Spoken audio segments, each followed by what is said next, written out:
special edition of Spotlight. I'm Juenka, and tonight we're going to have a little chat with some of the Calypsonians that are going to be participating in the upcoming Calypso competition for the Monarch of the BVI. Our Emancipation Celebration is upon us, and the official opening, as you may have heard, is going to be on the 28th. The village is going to be open on the 24th and the 25th, and the 26th, but the official opening, I think, is on the 28th.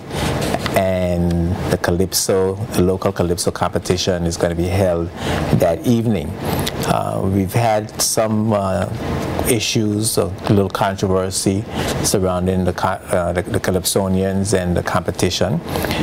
We are past that now. The issues have been resolved, and we are going to be discussing this evening the way forward, what we can expect from the show that's coming up, the competition that's coming up, some of the challenges that Calypsonians have in producing their art, how are they faring in terms of financing, the whole process, the whole creative process of putting a Calypso from your mind onto a CD or on the radio.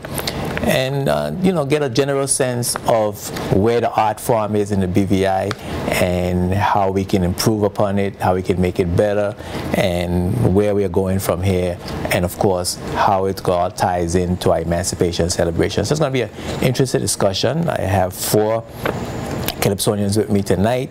Miss Shireen Flax, Mars. Charles, yes, thanks, Charles. And Brother Devlon, Brother KP, and Brother Kendall, and we're going to have a interesting discussion, so you keep it locked right here to Spotlight. We're going to take a word from our sponsors, and when we come back, we're going to get right into the discussion.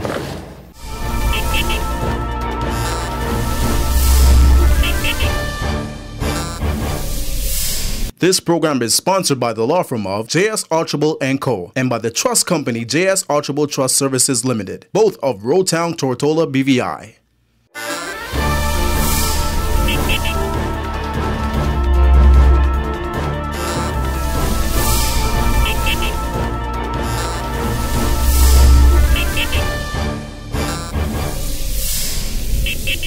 Welcome back to Spotlight. I'd like to introduce my guest, Shireen Flax Charles. Forgive me for calling you your sister. Of course. It's good to have you. Thank you. It's good to be here. Great. Devlon, it's good to see you too, my brother. Thank you, likewise. Yes. And KP, welcome. Yes. Thank you for having me. And Brother Kendall, good to see you. Yes. I'm going to start off just mentioning briefly that the issues, the challenges that the Calypsonians had over the past several weeks with the Festival and Affairs Calypso Committee, most of those challenges have been resolved and compromises have been made. Are you guys feeling a lot better now about that situation and ready to go forward? How is that? How is it working? Yes, definitely. I'm glad that we overcome it and we all on the level playing field, and I feel very much confident that we could go forward. I'm just looking forward to go forward with the show.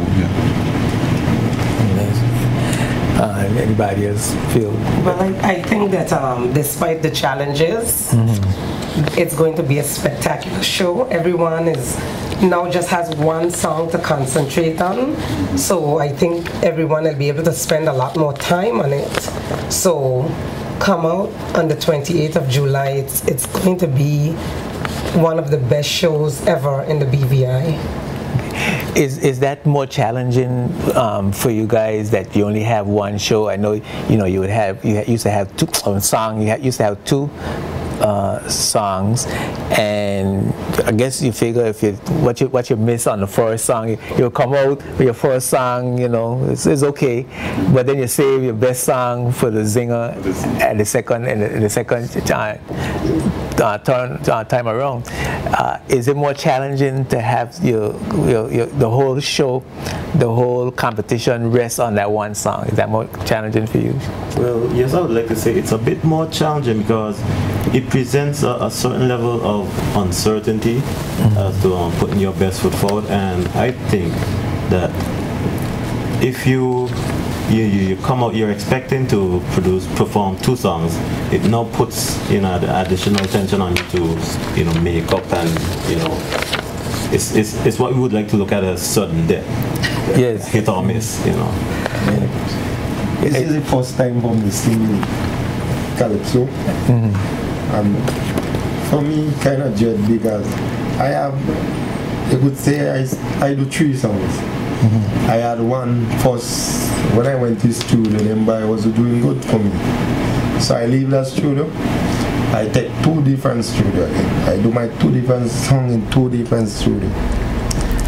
I have my 2 songs on the radio station, and far as I see, people like it too.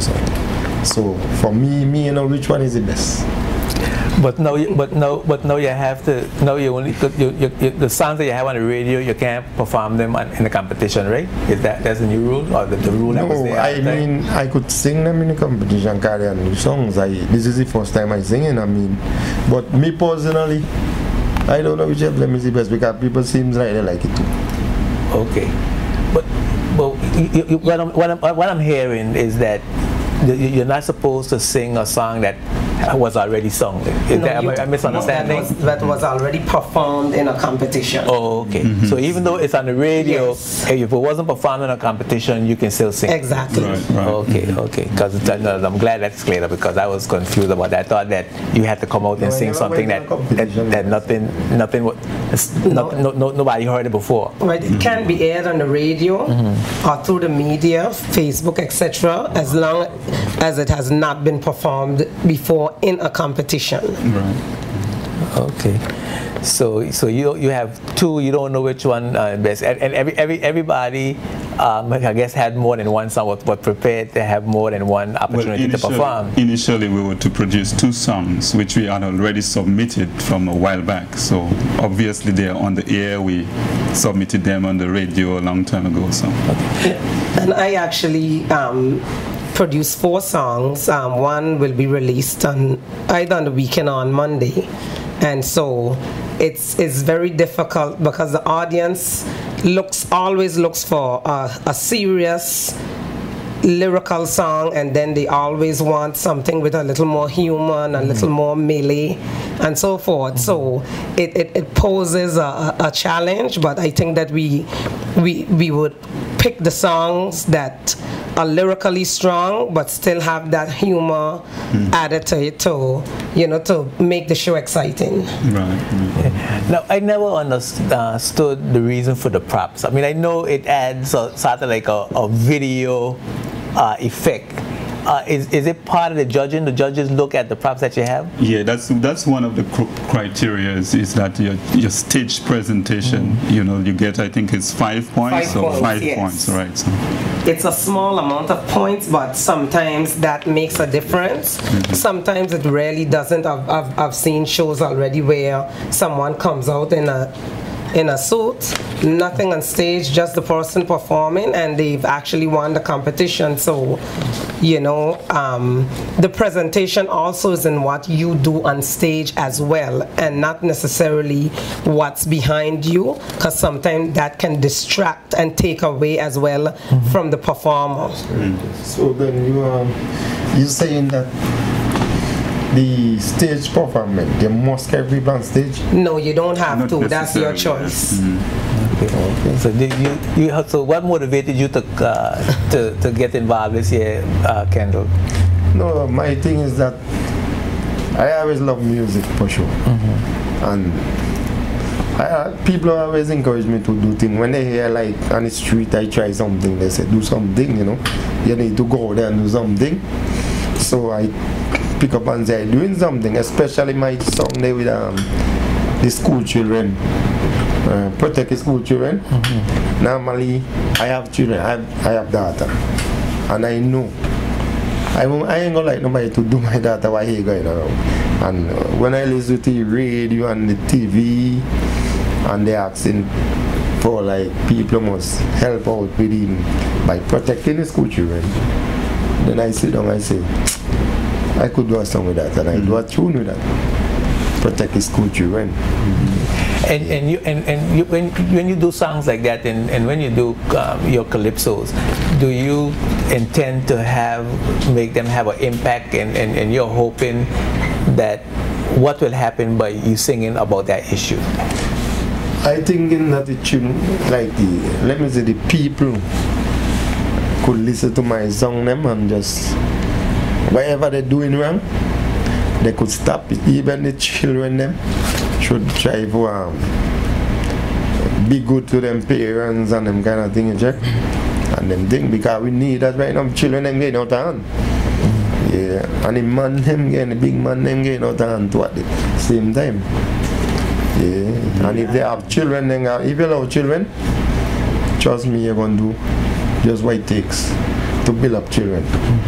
And I think to add to that too, each Calypsonian has like what I would call an inner voice that they need to express, right? And they tend to look at themselves, no, Sister Shireen and Sister KB, they would look at themselves as the voice of the voiceless, the ones who want to portray that image on stage live. They want to say the stuff that persons are dying to say and express, but they can't have the audience, so you know it's the perfect opportunity to express yourself. Or they may be afraid to say. Or they may be afraid to say. Yeah. No, I mean, some of us are still afraid to say some of the things on stage, but we still take that chance. Well, I was going to ask you, do you wish that you were freer to express the things you want to express without fear of whether it's victimization or just most people definitely judging you and you getting enemies because of the issues that you bring forward? Most definitely. I personally, you know, I'm always aware of the pending consequences that you may have to face, you know.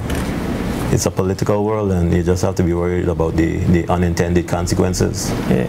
Well, for me, I know that most people know the types of songs that I perform. And you just don't care. And no, I don't. to be frank, right? The thing is, I think that what we need to look at is you have to be factual.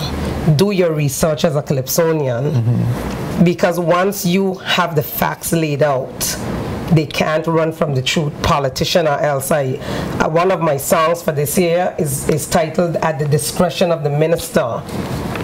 And we all know what's happening in the BVI when the politicians intervene and they create more havoc than, you know, let the people who are the professionals and the experts in these fields do their job. And that's what the song says. This thing has the BVI crying tears.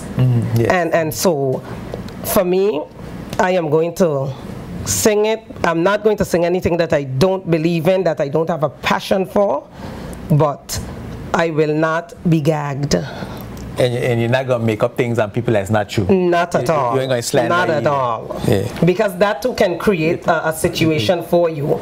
You know, the facts, you stick to the facts, and then you don't have an issue where someone might come up and say, well, you know, you're slandering my name. You can't go wrong with that. Well, you say KP. Well, as for me, you know, what I believe in is, you know, sending a message out there. I mean, I'm a positive person, and I mean, I think positive, I mean, almost most of the time. So being in Calypso now, being a part of the Calypso, is like I try sending a message. If you could recall, one of my songs last year is "Stop the Crime," you know, and we all know what the crime situation is like, you know, in the BVI. So, you know, I use the opportunity now to sing about it. I mean, I got a little pressured because most persons know me as a church person, a church-going person, but I said, hey, you know, if you can go in church and pray about a situation, you know, you have the situation that faces the youth, the high school, and you go in church and you pray about it, hey, you can sing about it. I mean, no problem in that, you know. So this is how I look at it. You sing about a message. God knows, you don't know who is listening out there. So are you a Christian? Of course I am. And you think that Calypso is an art form that you could bring a positive message of your faith and try to instill to impact on the listener to do what is correct? Most definitely. Because I had a challenge with that last night with the Miss BVI, the sisters were in for Miss BVI, and a couple of them are Christians, and it seems there's a lot of judgmentalism going on where people feel that, well, a lot of Christians feel that they shouldn't participate in this time of the year at all. And to a certain extent, there's some vulgarity exists and so on. But I'm going to ask you the question I asked the sisters last night. How do you reconcile your faith and your belief and your Christian values and principles and singing calypso? Well, I believe Christianity goes way beyond the church walls. It goes. I mean, this Christianity is your life. It's not about a one-day thing, one church kind of a thing, but it goes beyond that. It's broad. It's the way you live your life, the way you walk the street, the way you approach people, the way you talk. That's Christian. You see? And if you feel like, hey, you have a message to tell in the art form of calypso, hey, why not? Use the opportunity to bring it out. You guys feel, and you, Sister Shireen, that there should have been an elimination competition instead of just everybody singing and having one song. There should have been an elimination competition, then everybody get a chance to sing two songs. You think the other way was better? Or you think this way is better? Or it doesn't matter? Well, for me, I think the other way was better, but because of the situation that occurred, even after a tentative decision was made to go ahead and do an elimination and then have a final, it affected other Calypsonians, you know, in a way where they did not even think about that issue, because some of the Calypsonians now would not have been in the BVI. So it would not have made sense for them to sing on the 28th in an elimination, because they would not be in the BVI on the 1st of August, which was the tentative date. So in order to give everyone an equal opportunity, that is, I think, the main reason why the decision was made to go ahead and just have one show and have each person perform one song. We don't seem to hear a lot of new calypsos during the course of the year. We hear calypsos mostly towards the Emancipation celebration and so on. Why that is? Why more of you don't sing more often? What's the reason for that? You see, and that's an important question, because, you know, we're in a time now that we need to be more exposed. And you find out Calypsonian put a lot of effort into preparing, a lot of money, a lot of everything, you know, energy, late in studio, everything, writing, everything, the full works. And I mean, just for it to be performed on one night, that's definitely not enough. So at this time, what we would want to do is like take it, you know, bring it forward, be more exposed. Even like the school children need to get more involved, the young people need to get more involved, you know. So it really should be an all year round kind of thing. That's why too it's important as we go forward to organize ourselves as Calypsonian, you know, have an organization where we could plan. We don't really have to wait on a committee to plan for us, but we could get gather among ourselves and plan the way ahead. So we could do stuff like tents, you know, do different stuff where we could get to promote ourselves, promote the art form, and as I said, you know, get the young people on board. You were going to say, Kendall? Yeah, I like something I like somebody in the committee, like what partner name? The little youth man there. Marvin Williams. Yeah. I like what Marvin was saying in the meeting, like he trying to develop the calypso in the BPI. You know why I like that? You see people sending for Sparrow to sing calypso. You see people sending for people singing to sing calypso. Antigua, Saint Lucia, Dominica, them places. I don't think I ever hear nobody send for nobody in the BVI to sing calypso. And I believe that's a very good move, because to be honest, calypso that playing, singing in Virgin God, the only Virgin God I hear them. And the Calypsonian them need to understand that not only going and sing about the government, this government, this statula, that. The Calypso need to develop for real. I fully respect that developing a Calypso. The messages should be different and should be dealing with everyday life. Every life. And whatever social challenges we are having, we can sing about it, whether we sing about the solution or we identify the problem. Anywhere in the world you could go and sing your Calypso. Me as a man coming for the first time, I believe that Calypso should really develop. Because most of the time I listen to Calypso every year. Most of the time it's the same thing I hearing every time. Me and hearing nothing different some of the time, and then some of the same people them involved in them be first, second and third, and some people keep arguing and they're trying to develop themselves. I don't know what they want in Calypso. Well, one of the things I'd like to also mention is that from my perspective, I have been asked to perform in Antigua and in the US Virgin Islands before, and have done very well there in both places. But as moving forward, I do agree with everyone that we need to get together and unite. A lot of the songs that we do need to be more regional, international, global, talking about the wider issues.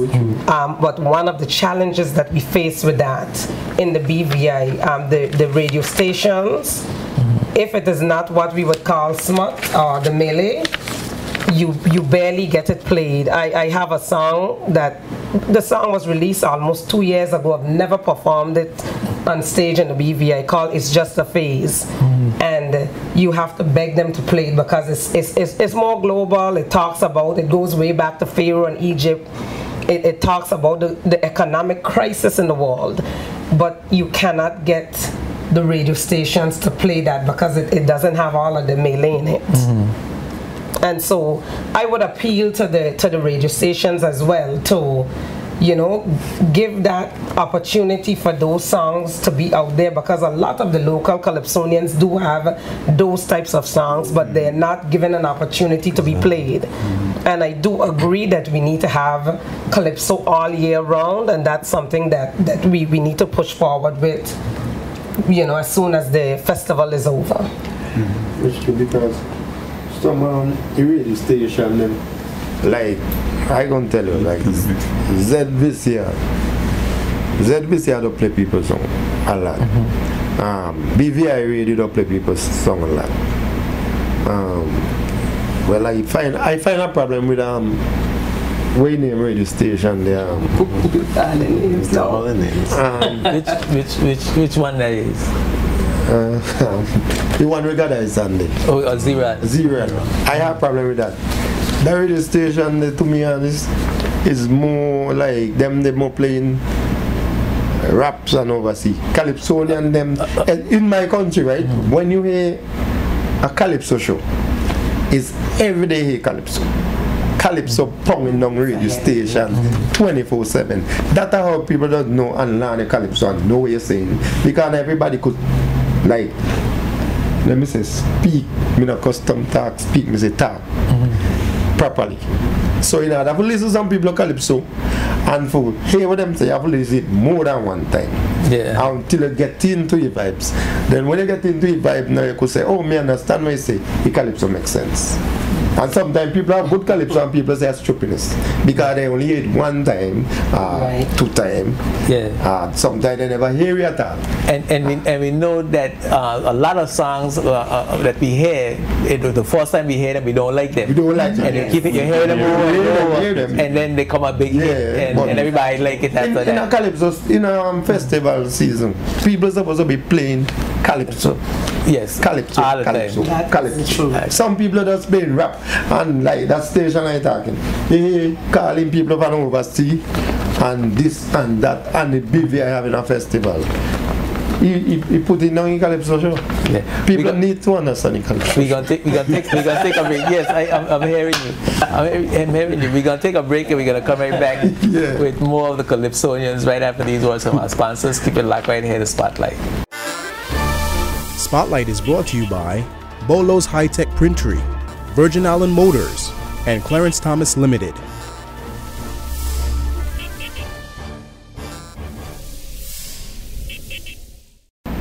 Welcome back to Spotlight. If you've just joined us, I'm Edjuenka, and I'm here with 4 of the Calypsonians that will be competing for the Calypso Monarch coming up on July the 28th in Claudette Bupi Francis Smith Festival.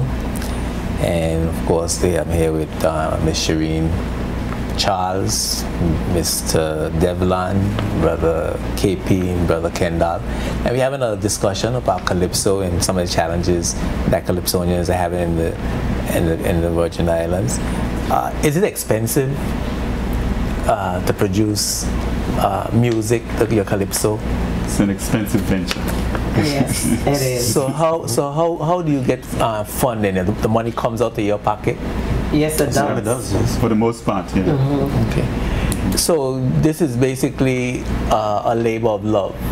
But I would say yes, to a great extent for most of us. It's very difficult with the environment in the BVI to get sponsorship, especially if you have songs that persons might deem controversial.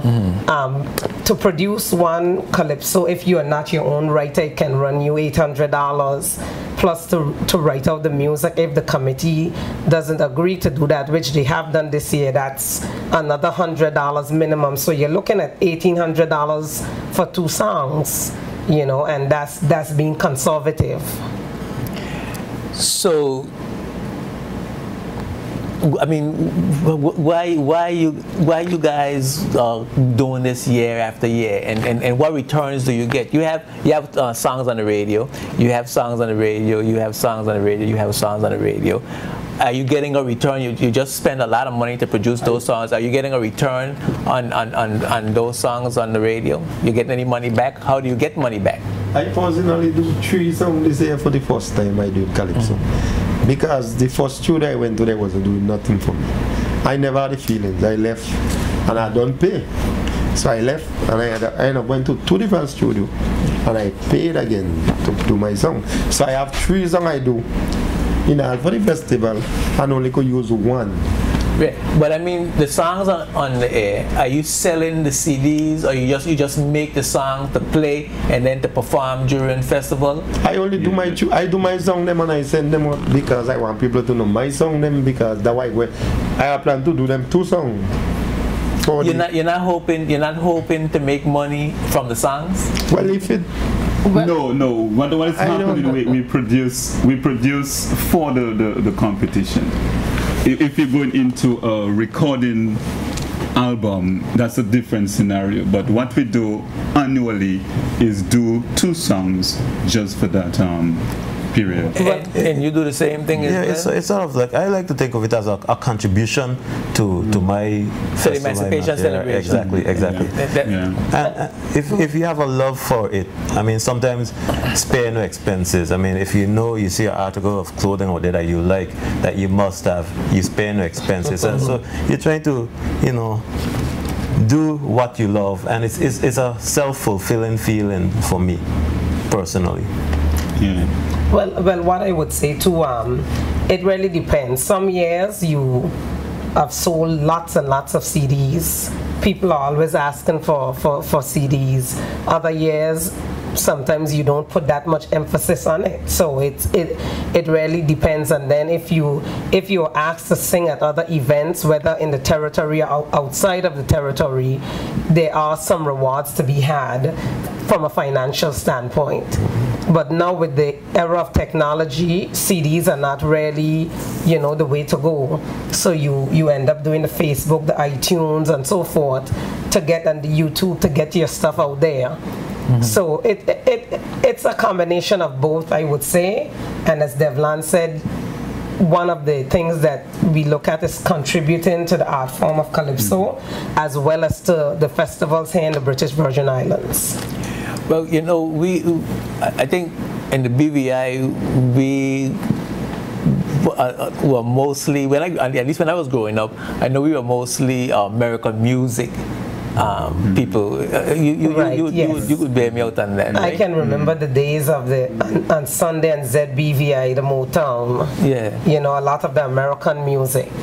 So, now things have evolved a little bit, and I would say though, growing up, I can remember, listening to the Calypso competitions in Antigua, you know, my mom is an Antiguan, so we would always listen. So that, you know, I got that there. But you heard a lot more what we would call soul. Right. Growing up. And of course, in the Sparrow era, that's when I think Sparrow, Kitchener, Nelson, Arrow, Shadow, all those people, Sawdust, all those people, we started, you know, those calypsos and calypsonians became popular here. And I think that's when we, you know, the art form really took up. Do any of us know who some of the first calypsonians were? I know Lord Strawn. I can remember that name. You know. Calypsonian was Sparrow. But I mean, here in the BBI, yeah. I was trying to remember who the earlier calypsonians were. I couldn't remember. And you've had Lyra Vanterpool from Virgin Gorda. She was way back when, and Janet Stevens. Those were some of the women that sung earlier on. What's the lady, Glamour Girl's mother? Rosie, right? Yeah. You know, so you had quite a few back in the day. Yeah. Now take us through the calypso producing process. Do you guys write your own? You write your own songs? Everybody here write your own songs? Yeah, well, sometimes you get persons to write for you. Sometimes you could do your own stuff, you know, and you always, like, I mean, I'm talking for myself, you know, I have persons who work around me. Like I would do something, I would carry to, you know, to a different person. It's a collaborative effort. A collaborative effort, yeah. And you have the music is another part, you know, so it's all getting everything together, yeah. Does it take a lot of time? And I mean, what happens? You think up of an idea, and then you put the idea down on paper in, I guess, poetry form. Well, I would say that. What's that process like? For me, you know, I always have my BlackBerry, and you know, in conversation with persons, somebody will say something. A lot of the ideas come not only from myself, but from people on the street, and they will actually come to you and say, listen, you need to sing about this. And I would put the notes in the BlackBerry, and you know, over, you know, a period of months, I would keep adding to it. When I think on something, I add to it. And I'm not very good at putting the verse and the chorus together. After the first verse and the chorus, then I can write a verse. But I usually put all the ideas together, and I have someone that puts it in the song format, and then the music, they bring the music to it, you know, a basic melody, and then we go into the studio and start, you know, producing the tracks. You start with the drums, and then you know, depending on how your style is, you go to the bass, or you put horns, you do the rhythm, which is the key from the keyboard. So it really, you know, it's quite a long process. Very long process. I have been preparing myself from like November, December for this show. So it's that's November, December last year. No, I'm talking about December of last year for this show. So it's a long process. Sometimes you write, you rewrite, you cross out, you know. So it's and you still have your regular jobs. You see? Exactly. Exactly. Yeah. So it's I write my song myself. I do my own song. The first song I was doing was Liar Do Man. Was what? Liar Do Man. But I finished School Children before Liar Do Man. Because I never really wanted to do the Liar Do Man first. I was planning to do what does really stress out a man, like Woman and Money. I was planning to do that. I disagree with you on that one.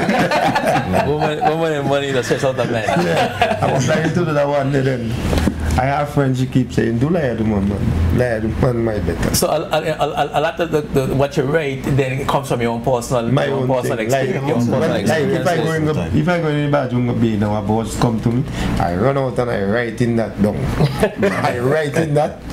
When I do, I go bed, and then I keep practicing, and then after I might do my work, a boss come to me. So by the time you finish the whole process now, you're talking about, and get it to be on the air, you're talking about what, $1,000 at least to get it produced? Yeah, normally it's in that range. It's in that range. And then you go about and you deliver it to radio stations and musical outlets yourself. Right. And you hope that it gets played. But the reality about this thing, though, I mean, the music business is an expensive business. I mean, anything you could think of doing, think of the price behind it. That's the reality.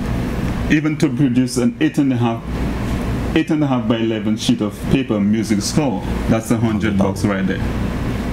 You know, so it's really an expensive venture. So and that's why so what can we do, because it seems as though some people are saying the ad farm is dying.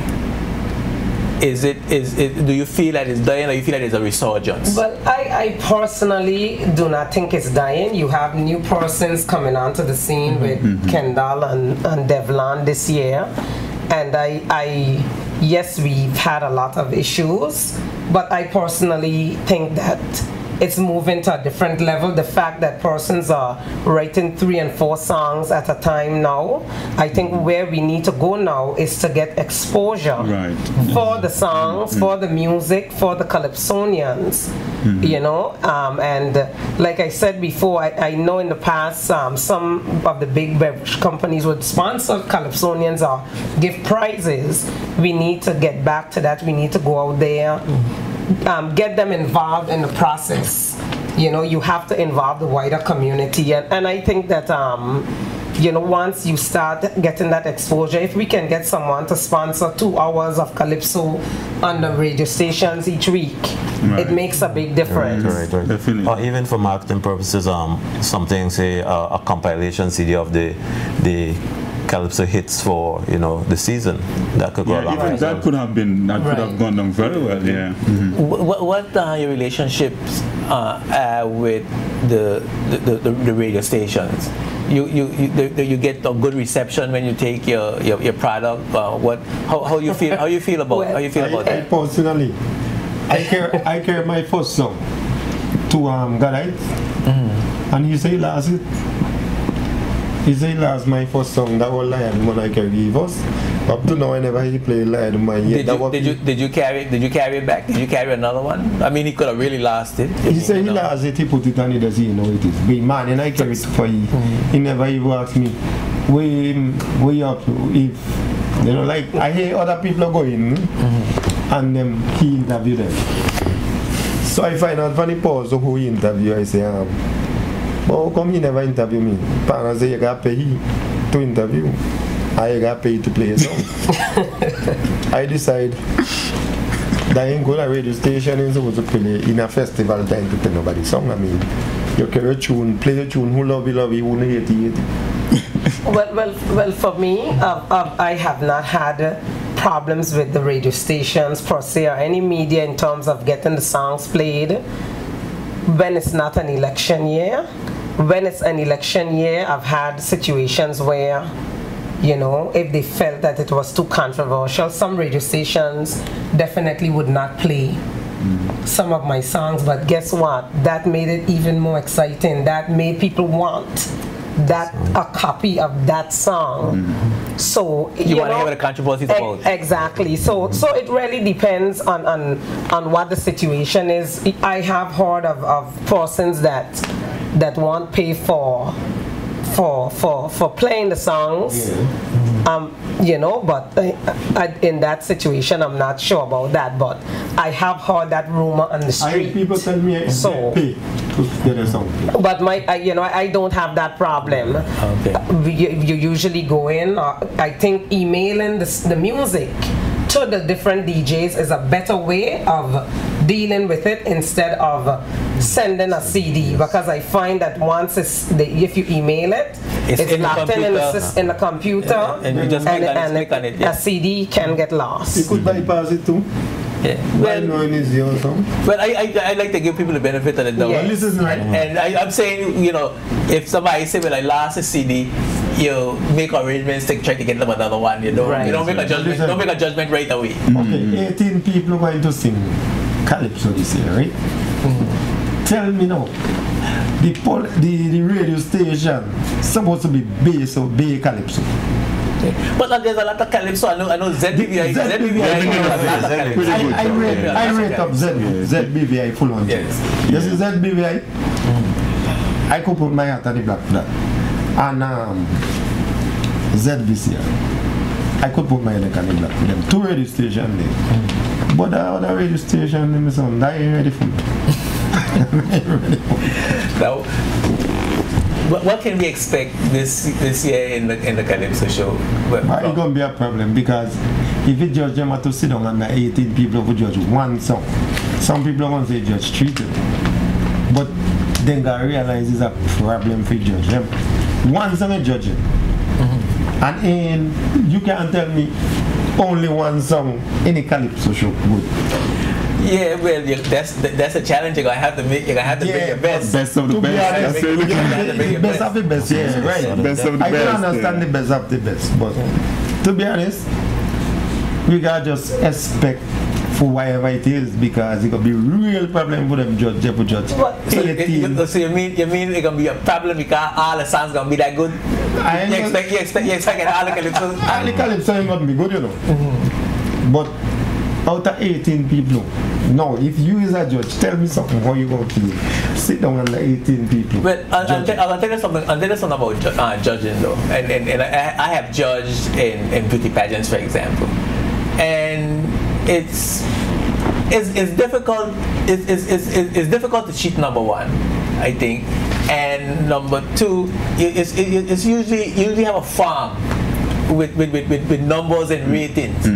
And you truly look at the thing and analyze and mark down, and sometimes you go back and you erase because you feel, well, you give that one too much points because this one's a little better, and you go through. I mean, judging is a tough thing, but I think the way it is set up, and the way I see the festival and the affairs committee have it set up on their farms and so on, I think the Calypsonians get a fair share, and at the end of the day, most people in the audience tend to agree with the judge. Well, I would say too that I think the committee is making a great effort to have qualified judges, and so at the end of the day, trust me, somebody is going to be unhappy, whether it's a Calypsonian or a fan out there, because some people come and they have tunnel vision. It's like, I want Kendall to win, and no matter if Kendall busts 4 or 5 times, he is still my winner. So, you know, in the spirit of good sportsmanship, you know, you accept the outcome. Yeah. Well, we know that everybody cannot win. Exactly. I mean, there's going to be a one winner for sure. But in spite of you know where we are and what have gone through, we know about it. I still strongly believe that we're going to have a good show. Definitely. You know, this is why I just want to encourage fans to come out there, because I strongly believe that most of the Calypsonian, majority of the Calypsos I've listened to, they're very good quality. Yes, we have some good quality Calypso this year about across the spectrum. Now, I mean, I personally like your Calypsos. I mean, from time you come out, I like your Calypso. So I'm gonna take a break. When I come back, I want to basically go into the issues that you're going to cover in your Calypsos, and not without giving away the Calypso or anything like that. But the issues, and you think it would detract from you or put you at a disadvantage if you sang a little bit of your Calypso? Oh no, not at all. You don't think so? I mean, it's out there, you know. It's out there. The festival committee won't consider this as a performance. No, not at all. I mean, the festival committee set up this thing right there. Exactly. So we're gonna take a break. We're gonna take a break, and we're gonna come back, and we're gonna talk about the issues you're singing about. It perhaps you could do a little a cappella piece of your Calypso. Keep it locked right here to Spotlight.